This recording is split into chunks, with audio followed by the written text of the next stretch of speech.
You never think you'll be dialing 911 while holding your unconscious father in your arms. That's what I did on a Sunday morning, right there in my driveway. Dad had collapsed. His heart was failing. I called for help, and an ambulance was dispatched immediately. But it never made it to us, because Karen, the self-appointed queen of the Willow Heights HOA, had blocked the only road to our cul-de-sac with her luxury SUV. Why? Because emergency vehicles ruin the landscaping, and her driveway wasn't to be used for turning around. When the EMTs tried to maneuver past her Range Rover, she came storming out in slippers and a silk robe, shouting about property lines and exclusive access. By the time the ambulance got clearance to pass, 15 minutes had gone by. My dad survived, but barely. And I don't get mad. I get surgical. Let's rewind a bit. I'm Dr. Alex Carson, former Air Force trauma surgeon turned private trauma consultant. I've treated Marines in Kandahar and billionaires on remote islands.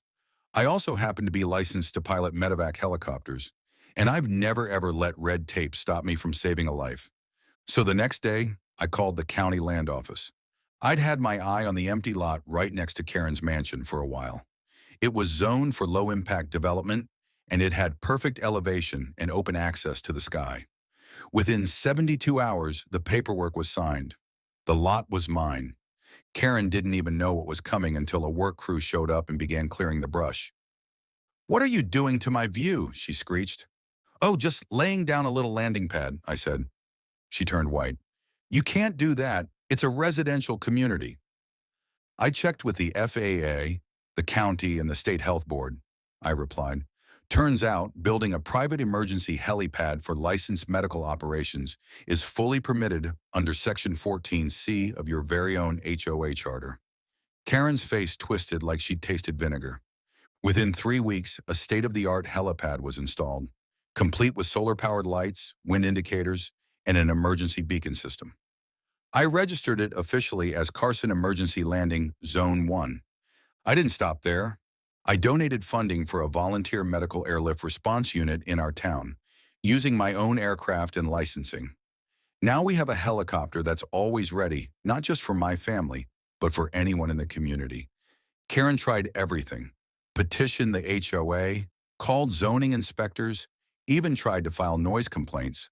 But every time, the paperwork came back clean. She eventually stopped attending HOA meetings, probably because the helipad lights shined directly into her wine room every evening. The best part? 1 month later, Karen tripped over her Pomeranian during one of her rage walks and fractured her hip. Guess what saved her? A medevac flight from my helipad. She couldn't even look me in the eye as they wheeled her onto the chopper. I didn't say a word. I just nodded and said, "Glad we had another option, huh?" Dad's doing fine now. Karen's house is up for sale. And the helipad, let's just say it's the best view in the neighborhood, for more reasons than one.